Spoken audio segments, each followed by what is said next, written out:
another, and another one over the last, and another, and then the Lord Captain noticed it.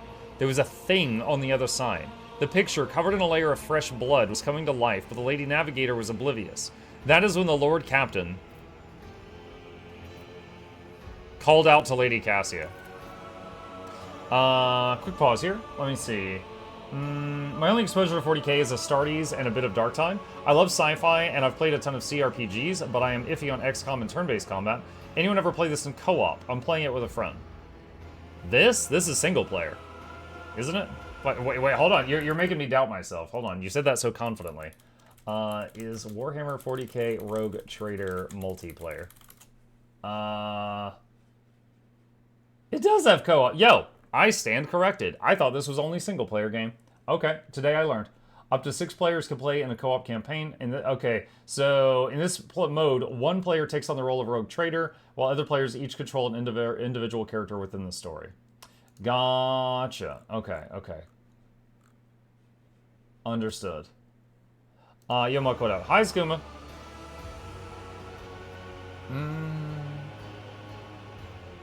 So yeah, I'm near the end of my second playthrough, so I can answer a lot of questions about this game. I have not tried the co-op though. Startled by the Lord Captain's cry, the Lady Navigator answered. That's when I realized it. The armor glass between us and the Sanctum Navis was gone, and the thing in the painting, they broke free. And what happened next? I barely remember a thing. There was a bright flash, a purple blur. I remember feeling so scared that my knees were shaking. I remember my legs carrying me away like they had a mind of their own.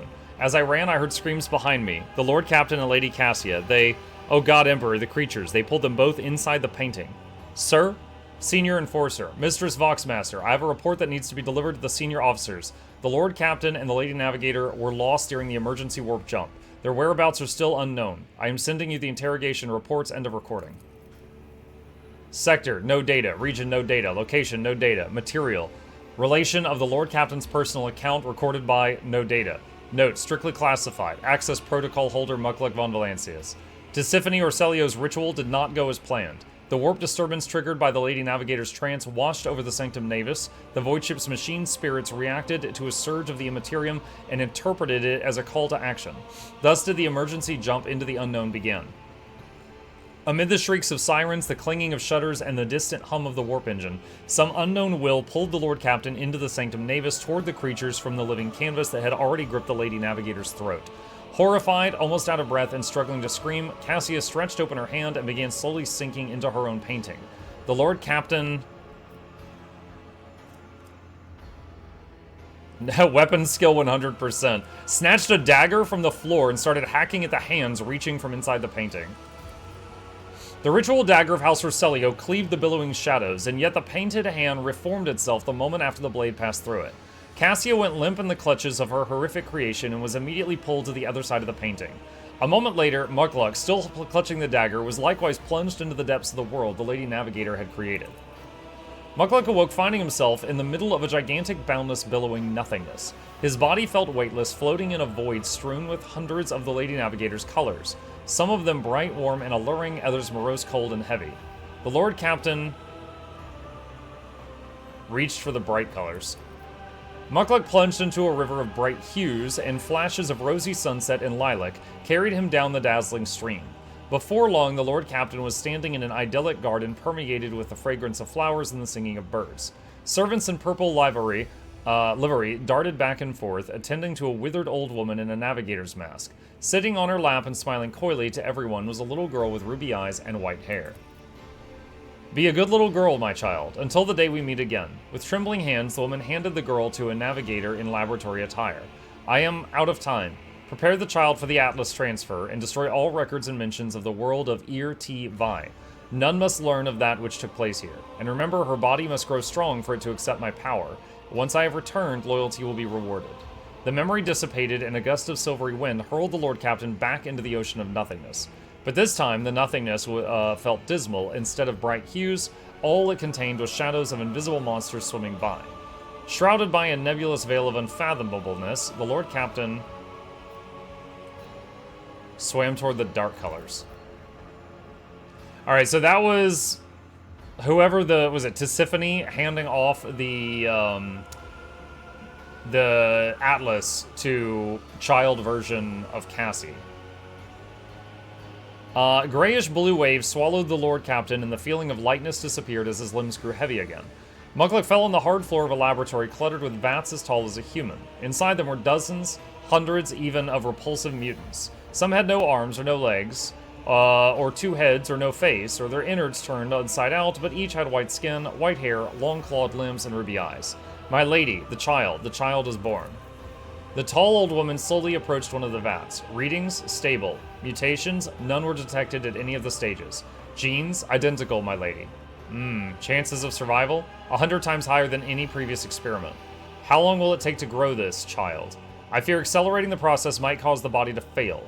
The only one after years of silence. I understand the situation. Natural growth. I do not have that much time. We will have to go with the backup plan. Yes, Novator, we'll be done. The memory dissipated, and a gust of silvery wind hurled the Lord Captain back into the ocean of nothingness. But this time the nothingness felt dismal. Instead of bright hues, all it contained was shadows of invisible monsters swimming by, shrouded by the nebulous veil of impalpable mist. So that's hinting that she was grown in a lab amidst tanks of many other attempts to make one. So she might be like a clone of Tisiphone. Closed his eyes and remained adrift in the weightlessness. Mukluk stayed in the ocean of nothingness, devoid of any sensation or emotion, until an ornate ritual dagger floated before his eyes and reminded him of a world that once seemed more real than this one. Someone's scream broke the delicate equilibrium of the Lord Captain's motionless body, and the weightlessness released him. He plummeted into the maroon abyss of roiling illusions, but was now in full control of his body again. Then he descended into the abyss toward the screams. The Lord Captain crashed from the immeasurable height to the bottom of a roiling abyss. In the next moment, Mukluk saw two figures amid the billowing maroon mist. One of the figures, unnaturally gaunt and tall, was clutching the other smaller one in its claws, screaming furiously. Oh dang, that's an image. The Lord Captain, awareness check, peered into the strange maroon mist. Let's see. Catching up on chat. Looks like there's a couple people on the conversation.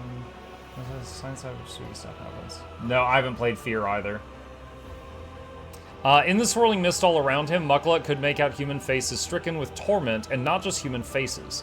They were Xenos, Eldari. Their features fused together with those of humans, which made the Crimson Spectres look all the more abominable. Their gazes and their rage were directed at the two unmoving figures facing each other. The Lord Captain drew closer to look at the figures.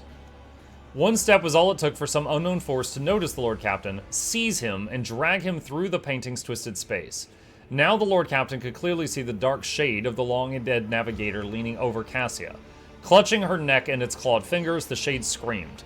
You were given life because of me. You survived because of me, and here you are now because I willed it so. Bow before me, tell me what I wish to hear, and your suffering will end. Go on, child. I have waited for so long. Submit to me. Cassia looks exhausted, her body covered in hundreds of thin cuts, her lips lacerated, claw marks on her cheeks. Yet there was steadfast resolve in her eyes. I know who you are, Tisiphone Orselio. I know what you crave. I saw it in the visions you sent me again and again. I won't allow you. I will never allow you to become me. Cassia's fatigued voice quivered, but she was not about to yield in this battle. The Lord Captain, persuasion 94%, urged the Lady Navigator to fight the monster to the bitter end. The Lord Captain's words attracted, and not just Lady Cassia's attention. Tisiphone Orselio, finally noticing the presence of a living creature in that bizarre world, turned to face the interloper and lunged forward, seething with rage. When the entity's claws were millimeters from the rogue trader's throat, Cassia opened her navigator's eye, and a wave of unbridled warp energy obliterated Tisiphone's specter before she realized what was happening. The Lady Navigator graced the Lord Captain with a tired smile. The abortive ritual had turned out to be a trap set for Cassia by the previous Novator of her house. But the rogue trader had ensured that her plan fell to ruin, and now it was time to desert this accursed place. Cassia took the rogue trader's hand and guided him through the maroon mist and out of the painting. Their unconscious bodies were discovered in the Sanctum Navis 20 Terran days after their disappearance, as soon as the rogue trader's void ship had emerged from the warp in an unknown system. Well, that happened. Okay. Mug, have you played Tyranny? It's a CRPG by the developers of Pillars of Eternity. I believe I got a copy of Tyranny free on Epic, and I remember I played it for like an hour or two. And it was all reading for that hour or two. And I got bored. Like, I feel in any CRPG there needs to be a balance of storytelling and action. And the first, like, 2 hours of Tyranny was me just reading. And, like, the characters weren't even moving around. Like, nothing was happening. And I got bored, and I put it down. Maybe I should try it again someday, but that was my brief experience with it.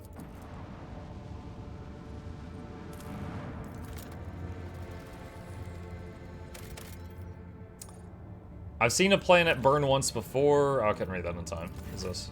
Before you is a burning world, an inhospitable place at the mercy of a perpetual inferno due to its suffocating atmosphere in close proximity to the system's star.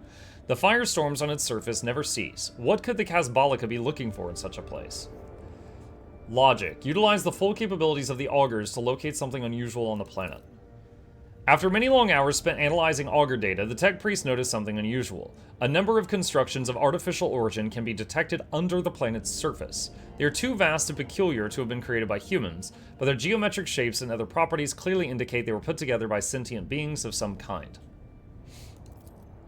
There are traces of human activity next to the mysterious constructions. It looks like somebody found a way to land on the planet and set up an archaeological dig. These ancient monuments have been stripped of anything of value or interest, but other burning worlds may yield new discoveries.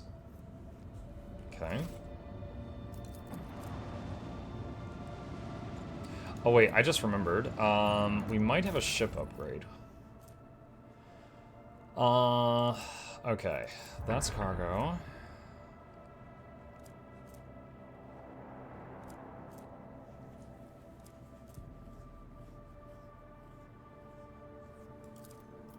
That's cargo.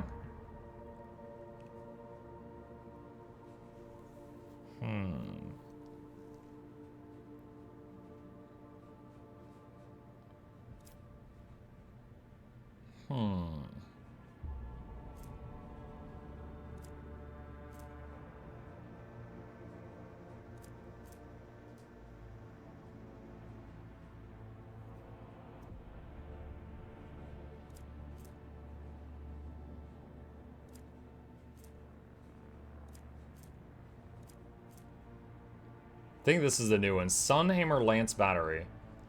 Medium range lance weapon doing 60 to 70 damage to a chosen enemy in a wide firing arc.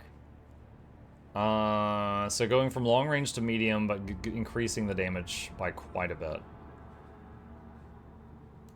Alright. Let's try that. You can upgrade your ship in this? Yes.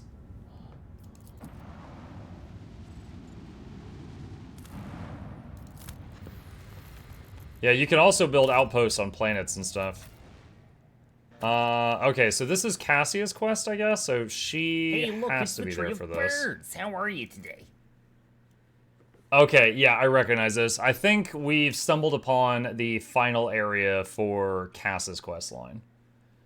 And I think that's Eldari armor, basically the space elves. They like their tall hats. Okay, we've got to level up. Once again, we've gotten most of the stuff I care about, so now it's just kind of pick whatever.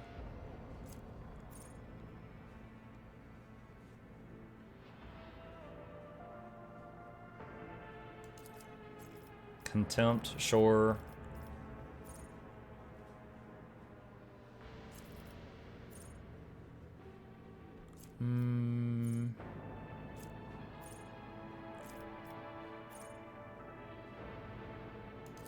Public citizen, sure.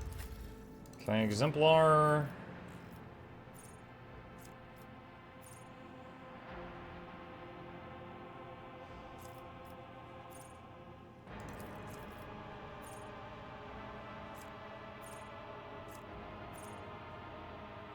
Integrity, sure.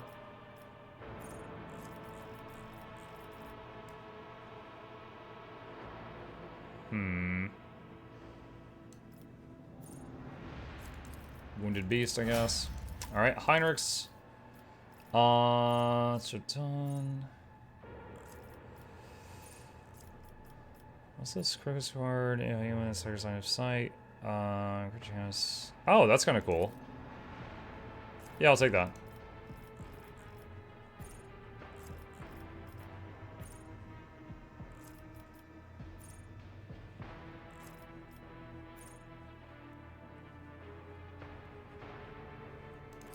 Edge of Fate, sure. Alright. Let's see, personal oversight.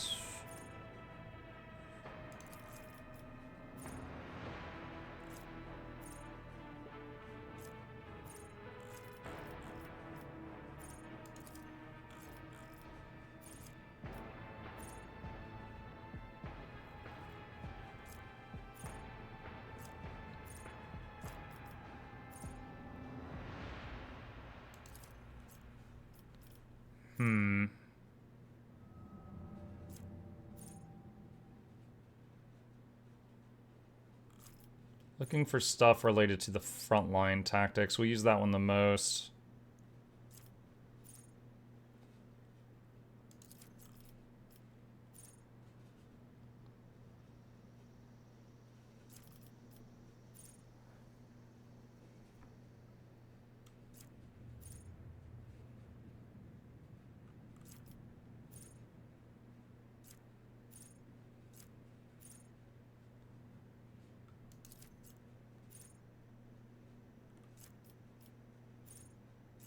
Strategic offensive? Sure, why not? Under my protection, sure. Really kind of difficult to find stuff that's super useful at this point.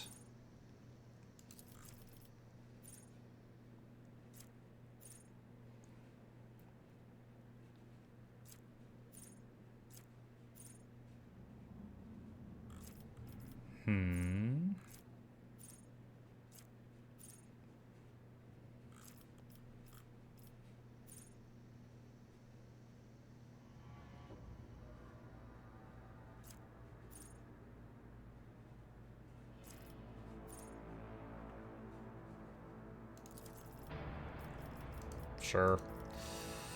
Let's see, base skill increases. No.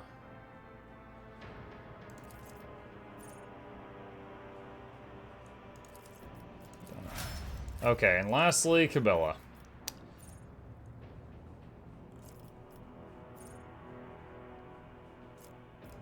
Blood Rush, sure.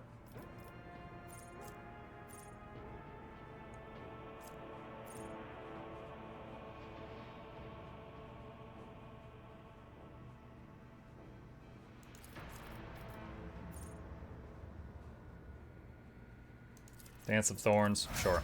Okay. Those are all pretty minor as far as buffs go, but... Okay, game is saved.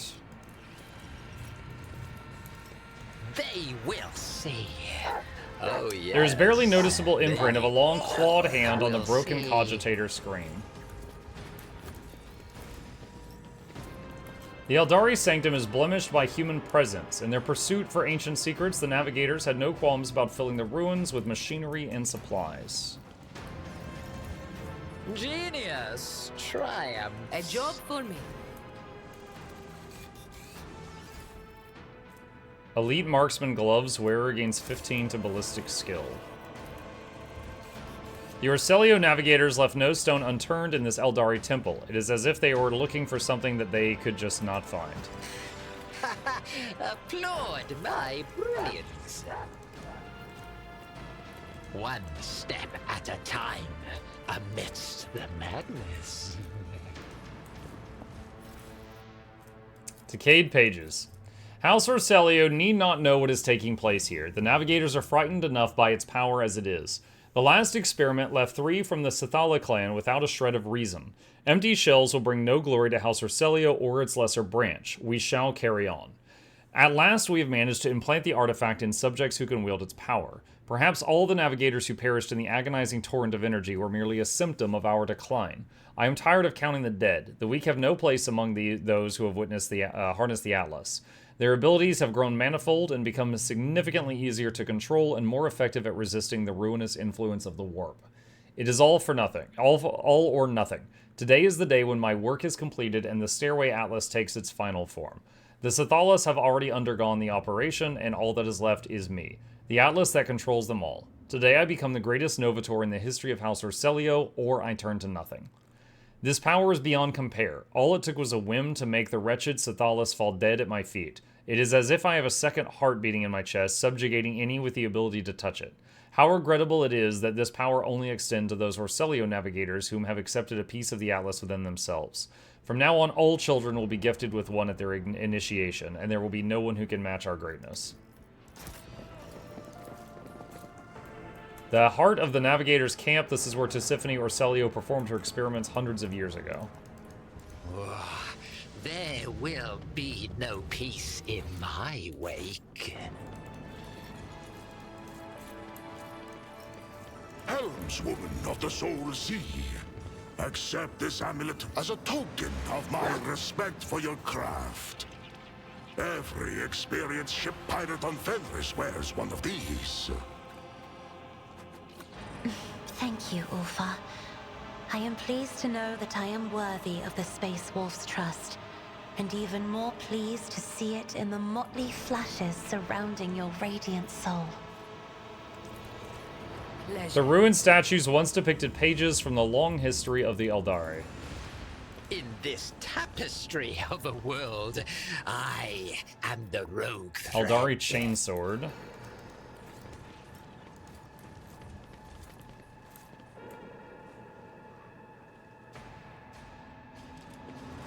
Halt Tisiphone's minions. We had to ally ourselves with the Xenos once more to stop you. No matter, it is a small price to pay for the death of the cursed child.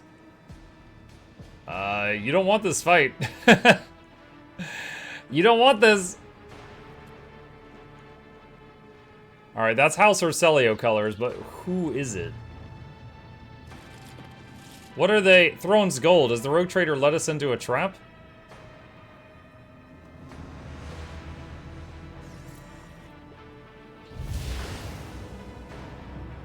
What? What is happening? Ah!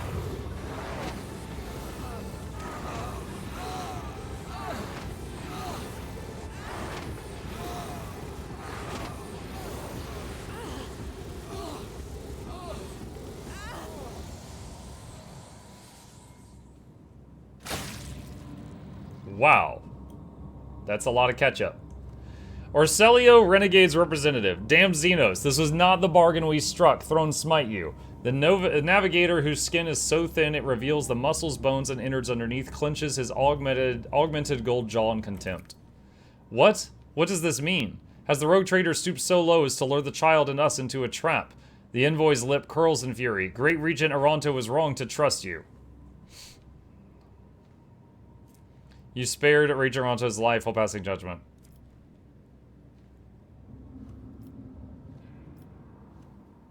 I too wish to be enlightened about what is happening here. You will stop defiling the remains of the hallowed ground of our ancestors with your semblance of speech, monkey.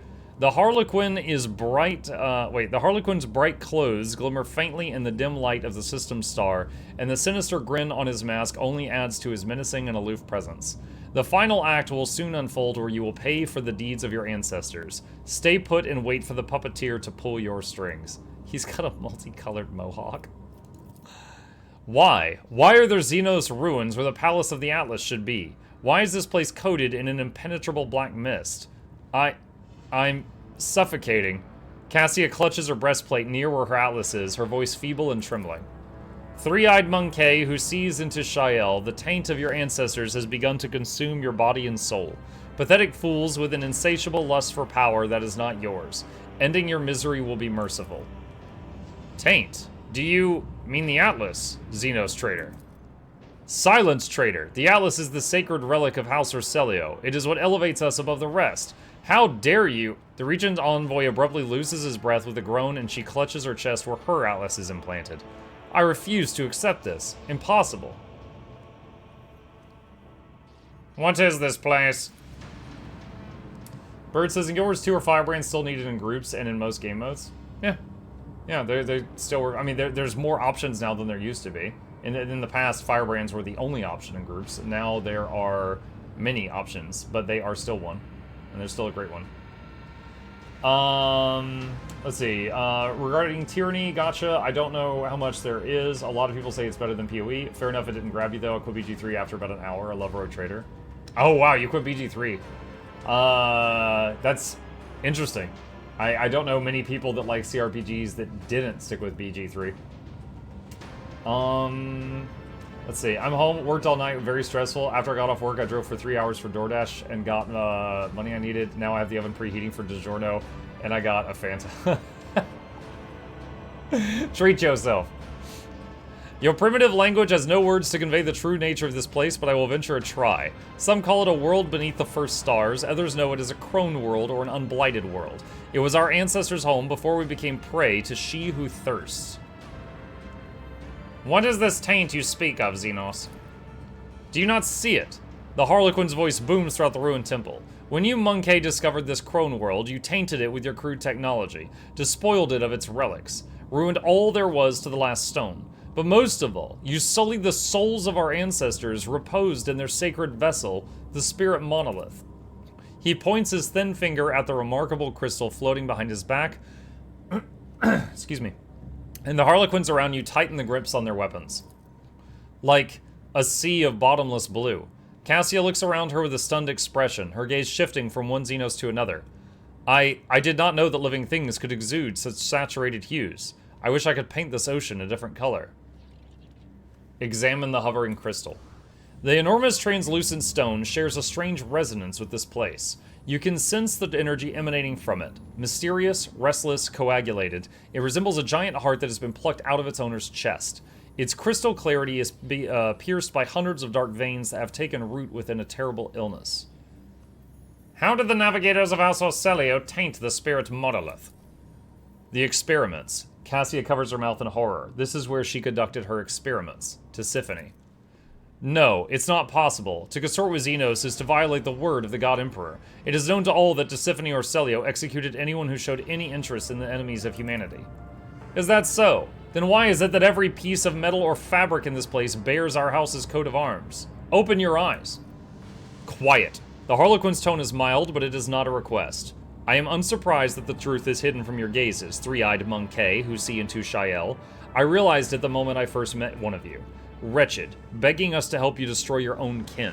I sensed it within you, our ancestors' call, their pleas, their endless torment. I knew that what you found was a crone world, and I humbly waited for the day you would lead me to it. Address Cassia. What experiments did Tisiphone conduct here?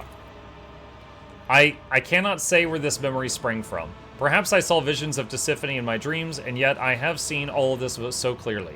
There was such power locked within this stone, such opportunities. It would make our navigator's abilities several times stronger. No, it would magnify them by a factor of dozens. But the price was too high. After mere hours of use, the stone would always burn the minds of its hosts. That is why Tisiphone broke the monolith into many shards, which were far easier for a human to control. No, your ancestors went further than that. The Harlequin trembles with fury. They placed the shards of the spirit monolith inside their bodies to empower their abilities. I never wish to learn such harsh truths about my own house. Okay, so anyone who doesn't know what's going on here, I'm going to explain it as best I can. I know bits and pieces of this. So, the Eldari, these, let's just say space elves, when they die, their souls go straight to Slanesh, which is a evil god deity thing, and it eats them, tortures them forever. So, to stop that, they have come up with a system where they each wear, I think, something called a spirit stone. And if they die, their soul is trapped within the stone, so it doesn't go to Slanesh. This big rock here has a whole ton of their ancestors' souls in it. And these navigators were like, oh cool, these things make us more powerful. And they've been breaking off pieces of this rock holding their ancestors' souls and putting it into their body, like where Iron Man's thing is on his chest, to get a power-up, which is super horrifying. Cassia buries her face in her hands, and you feel waves of despair spreading from her lithe frame, which suddenly appears as fragile as glass.